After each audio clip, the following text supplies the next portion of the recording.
The silence has finally been broken. After years of carrying the weight of unspoken truths, Roland Abante stands before the world at 48 years old, ready to reveal what millions of viewers have quietly suspected since that unforgettable night on America's Got Talent.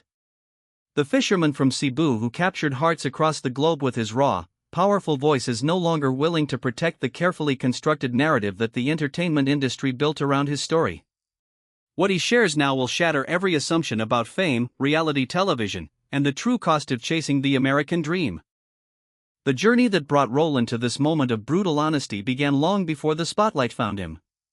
It started in the poverty-stricken coastal waters of Santander, where survival meant rising before dawn and returning home after sunset with nothing but calloused hands and the faint hope of feeding his family. For decades, the man who would one day move judges to tears lived in complete obscurity, his extraordinary talent hidden beneath the daily grind of manual labor that offered no escape from financial desperation. When America's Got Talent discovered him through a grainy social media video, producers saw more than just a gifted singer. They saw a perfect story of transformation, a narrative so compelling that audiences would be unable to look away. The humble fisherman with limited English would become their poster child for the show's promise that dreams can come true for anyone, anywhere, regardless of circumstances. But behind the tears of joy, the standing ovations, and the judges' praise, a different story was unfolding. The cameras captured Roland's authentic emotion as he stood on that massive stage, overwhelmed by the magnitude of the moment. What they didn't show were the conversations happening in boardrooms, the calculated decisions about how to present his poverty, and the unspoken expectations that would follow him long after the last audience member went home. The man who once believed that talent alone could rewrite his family's future has learned painful lessons about the machinery of modern entertainment. He discovered that being discovered isn't the same as being saved, that viral moments fade faster than the bills that continue arriving every month, and that the industry's embrace often comes with invisible chains. Now, approaching his 50th birthday, Roland Abante is ready to speak the truth about what really happened when the cameras stopped rolling and the real world came rushing back. The revelation he's about to share will forever change how we view the intersection of desperation, talent, and the entertainment industry's hunger for authentic stories. The transformation seemed miraculous to everyone watching. In September 2023, Roland Abante stepped onto the America's Got Talent stage carrying nothing but a worn passport in the desperate hope of a man who had never traveled beyond the shores of his homeland. The scouting team had found him through those viral videos that showed a shirtless singer in a cramped karaoke bar, his voice carrying the kind of raw power that could silence a room full of strangers. What appeared to be a fairy tale discovery would soon reveal itself as something far more complicated. Standing before Simon Cowell, Heidi Klum, Sofia Vergara, and Howie Mandel, Roland embodied everything the show's producers could have scripted. The language barrier that required a Cebuano interpreter wasn't just authentic, it was perfect television. His broken English, his visible nervousness, his genuine tears as he spoke about working from 5 in the morning until 8 at night just to survive, these weren't just details of his life. They were the building blocks of a narrative designed to maximize emotional impact. "This is the greatest dream of my life," he told the judges, his voice trembling with the weight of decades spent in obscurity. When he began singing "When a Man Loves a Woman," something extraordinary happened. The raspy, weathered voice that had been shaped by years of calling out to fish buyers at the dock suddenly transformed the entire auditorium. Four judges rose to their feet. Heidi Klum walked onto the stage to embrace him. The standing ovation seemed to last forever. But even in that moment of triumph, Roland was beginning to understand something that would haunt him for months to come. The same poverty that had shaped his voice into an instrument of startling beauty was now being packaged and presented as entertainment.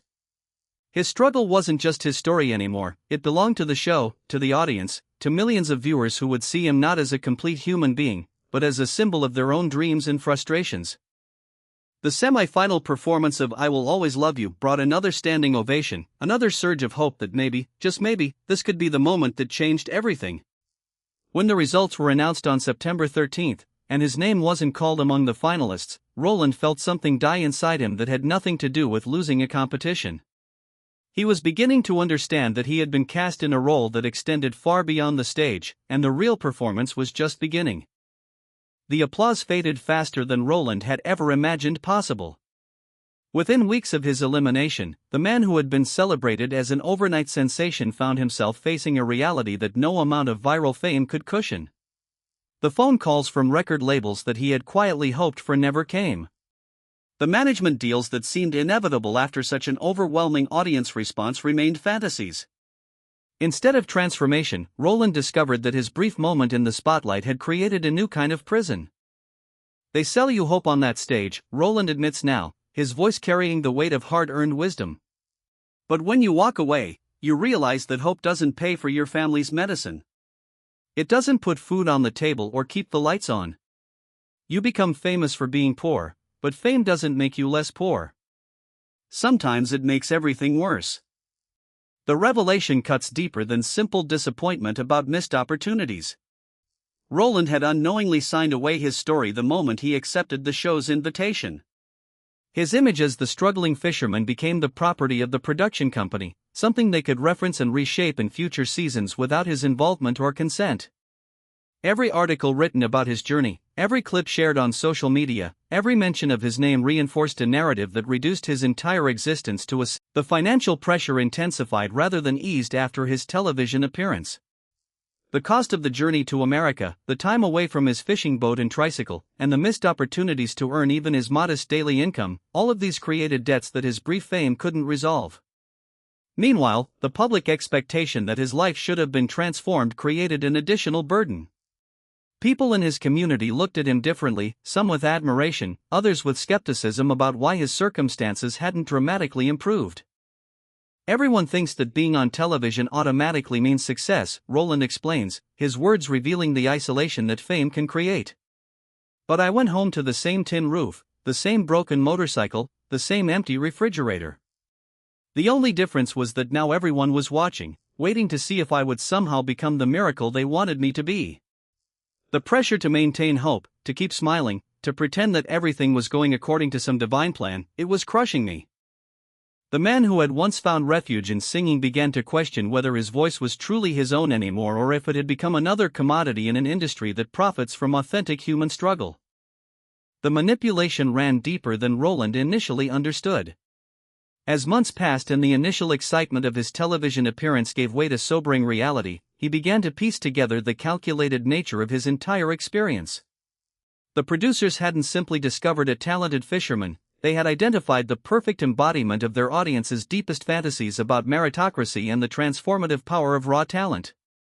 His poverty wasn't incidental to his appeal, it was the cornerstone of his marketability. I started to see how they had shaped my story from the very beginning, Roland reveals, his voice heavy with the disappointment of someone who had believed in the sincerity of his supporters. Every question they asked, every moment they chose to film, every word they had me say, it was all designed to make the audience feel something specific. I wasn't a person to them, I was a character in their story about hope and dreams. But characters don't have families to feed or medical bills to pay. The physical toll of his brief fame became impossible to ignore.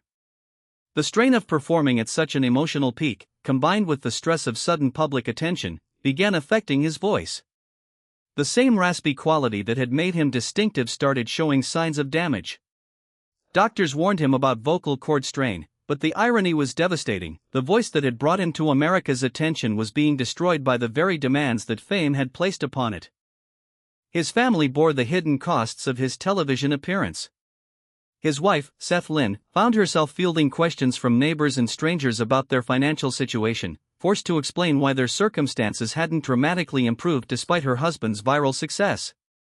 His son, Greg, faced pressure at school from classmates who expected his father's fame to translate into immediate prosperity. The family that Roland had hoped to elevate through his talent instead found themselves under a microscope, their private struggles becoming public curiosity. The hardest part wasn't the elimination or the lack of record deals, Roland confesses, his honesty cutting through years of carefully maintained public optimism. It was realizing that I had become a commodity. My poverty, my family's struggles, my genuine tears on that stage, all of it was content to be consumed. The audience felt good about themselves for rooting for me, the judges felt good about themselves for recognizing my talent, and the producers felt good about themselves for creating inspiring television. But I went home to the same problems, just with more people watching me try to solve them. The revelation that would eventually set him free was still months away, hidden beneath layers of shame and the pressure to maintain the grateful, hopeful image that everyone expected from him. The moment of clarity arrived not through grand revelation, but through exhausted acceptance of a truth Roland had been avoiding for months. Sitting in his small house in Santander, staring at bills he couldn't pay with fame he couldn't monetize, he finally acknowledged what he had suspected from the beginning: the entertainment industry had never intended to save him.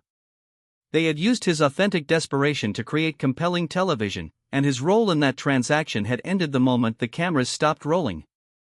I finally admitted to myself that I had been their product, not their priority, Roland states with the calm certainty of someone who has made peace with painful truth. They didn't discover me to change my life, they discovered me to change their ratings. The difference between those two things is everything. This admission became the foundation of his genuine transformation. Instead of waiting for the industry to fulfill promises that had never actually been made, Roland began building his own path. He started performing at Filipino community centers across America, accepting modest payments that collectively provided more financial stability than his television fame ever had. He recorded original songs that reflected his real experiences rather than performing covers that reminded everyone of his brief mainstream moment. By 2024, Roland had developed a sustainable touring circuit that allowed him to support his family while maintaining artistic integrity. The same voice that had moved judges to tears now serves audiences who understand his journey not as inspiration porn, but as a testament to the possibility of success outside traditional industry gatekeeping. His concerts sell out not because of his television appearance, but because of the authentic connection he maintains with communities that share his struggles and values. "I'm more successful now than I ever would have been if America's Got Talent had made me a winner," Roland reflects, his perspective transformed by years of hard-won independence. "Success on their terms would have meant losing myself completely. Success on my terms means I get to keep my dignity, my voice, and my family's respect. I finally understand that the real dream was never about winning their competition. It was about proving to myself that my talent belonged to me, not to their cameras." At 48, Roland Abante has achieved something more valuable than viral fame or television victories. He has reclaimed his story from an industry that saw him as content rather than as a human being. His admission isn't one of defeat but of liberation. The truth he finally speaks aloud isn't what we suspected about his failure but what we should have recognized about his strength all along. Sometimes the greatest victory is walking away from a game designed for you to lose.